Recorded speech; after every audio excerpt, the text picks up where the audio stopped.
그는 건강한 아이였다. 태어났을 때 제프리는 모든 면에서 정상적이고 건강한 아이였습니다. 행복하게 옹알거리며 봉제 인형이나 나무 블록을 갖고 노는 매우 활달한 아이였습니다. 18개월경 그는 처음으로 혼자 걸었고 물고기나 거북이 등의 동물에 조숙한 관심을 보였다고 합니다. 1962년 9월에 아이오와 에임즈로 1962년 9월에 아이오와 에임즈로 가족이 이사한 것도 제프리에게 크게 문제를 일으키지 않았습니다. 제프리는 동물원에 가족 나들이를 가는 것을 좋아했던 활달한 아이였습니다. 샌드박스와 그네 타기를 좋아했던 열정적이고 표현을 많이 하는 아이였죠. 한 번은 밤에 아버지와 자전거를 타다 상처 입은 아메리카 소떡새를 발견합니다. 제프리는 이 동물에 큰 관심을 보였고 집에 데려갈 것을 고집했습니다. 그리고 새가 건강해져 방사할 때까지 집에서 돌봤으며 방사할 때 제프리는 매우 기뻐했습니다. 수술이 그를 내성적으로 바꿨을까요? 아버지 라이오널에 의하면 제프리는 1964년 3월 4살도 채 되지 않은 나이에 출생 시의 결함으로 탈장 수술을 받아야 했으며 이 사건 후 활달하던 성격이 내성적으로 바뀌었다고 합니다. 탈장 수술은 극심한 고통을 동반하는 수술입니다. 현대의학에서도 이 수술 후 만성 통증을 겪는 분들이 적지 않지만 그 원인을 잘 모른다고 합니다. 다행히 제프리는 만성 통증은 없었던 것 같습니다. 하지만 이 극심한 고통의 수술 사건은 제프리에게 트라우마, 즉 외상을 남길 수 있는 사건입니다. 아이들이 겪을 수 있는 트라우마에는 다음과 같은 것들이 있습니다. 부모의 잦은 부부싸움이나 가정폭력을 당하거나 목격할 경우 팔이 부러지는 것과 같은 운동 중 심각한 부상 또는 그분들 사이에서의 모욕적인 말을 듣거나 체벌을 받는 등의 수치심을 느꼈을 경우 또래 집단으로부터 버림받거나 왕따를 당하는 것과 같은 중요한 관계의 상실과 함께 고통스러운 어린 시절의 수술 경험 등이 있습니다.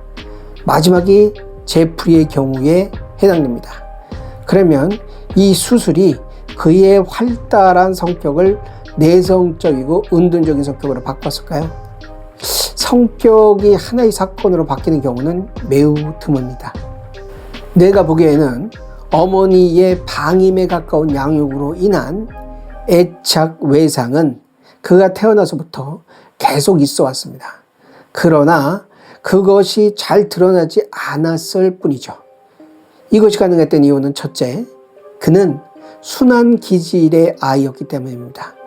순하다는 것은 보통 아이들이 견디기 힘든 상황에서도 화나 짜증 등 모가 나지 않고 무던히 보낸다는 것을 의미합니다. 둘째, 아이들의 생존 전략 때문입니다. 태어난 지 얼마 되지 않은 아이들은 미소와 웃음을 짓습니다. 뭐가 재미있어서 그럴까요?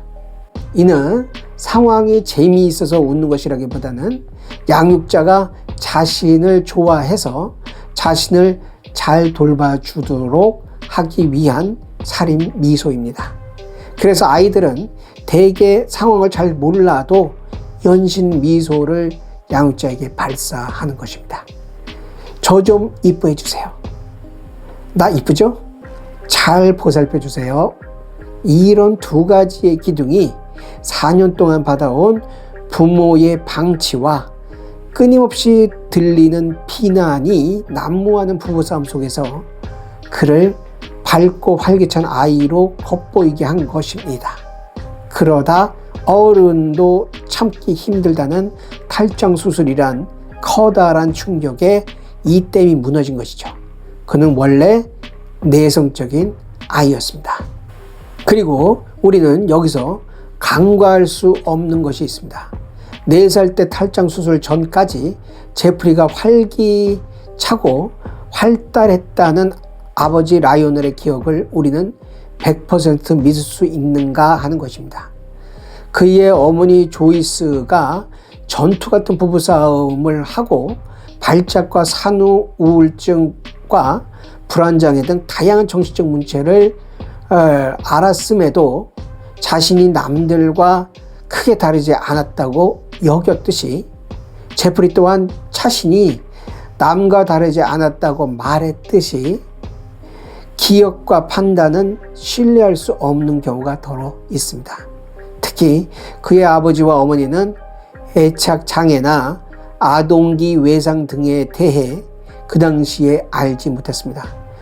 연구자들은 수시로 발견한 것이지만 보면 척하고 아는 것이 아니라 알아야 볼 수 있고 보이는 것입니다.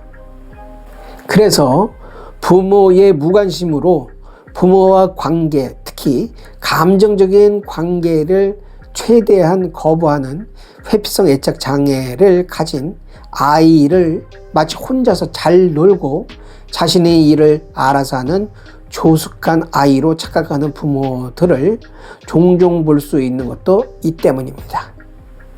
탈장 수술 전에도 틀림없이 제프리는 애착 장애의 증상을 보였을 것입니다. 단 그것이 심하지 않을 수는 있겠지만 분명 없지는 않았을 것입니다. 타고난 기질. 제프리 다머를 처음 보면 다른 연쇄살인범과는 다른 가장 큰 특징이 있습니다. 차분함과 온화함입니다. 이것은 그의 짐승만도 못한 천인공노할 범행과 대조를 이루며 사람들에게 큰 인상을 남겼습니다. 물론 이 차분함과 온화함은 가식으로만 볼 수 없습니다. 그의 타고난 성품입니다. 이를 우리는 기질이라고 합니다. 아이의 기질은 순한 기질, 까다로운 기질, 반응이 느리고 냉담한 기질 등 대체로 3가지 유형으로 구분되며 40% 정도가 순한 기질이고 10%가 까다로운 기질이며 15%는 반응이 느리고 냉담한 기질에 속한다고 합니다. 부모의 격렬한 전쟁과 부부의 제프리에 대한 방임은 틀림없이 그에게 심한 정신적 외상을 남겼을 것입니다. 하지만 그의 아버지에 의하면 4살 때 2번의 탈장 수술 이전까지 에너지가 넘치고 활달한 아이였다는 것을 보면 꽤 묻어나고 순한 아이였던 것 같습니다. 성인이 되어도 그는 아버지와 어머니에게 대들고 심한 짜증이나 분노를 표출했을 법도 한데 그렇지 않았습니다. 그는 아버지의 조언에 잘 따랐습니다. 물론 오래 유지하지는 못했지만요. 체포 후에도 그는 미러키 경찰이 그가 처리한 희생자들의 시체를 발견하는 것을 순순히 도왔습니다. 심지어 경찰이 말하지 않았다면 알지 못했을 그의 첫 번째 희생자인 스티브 힉스를 살해한 것을 모두 자백했습니다.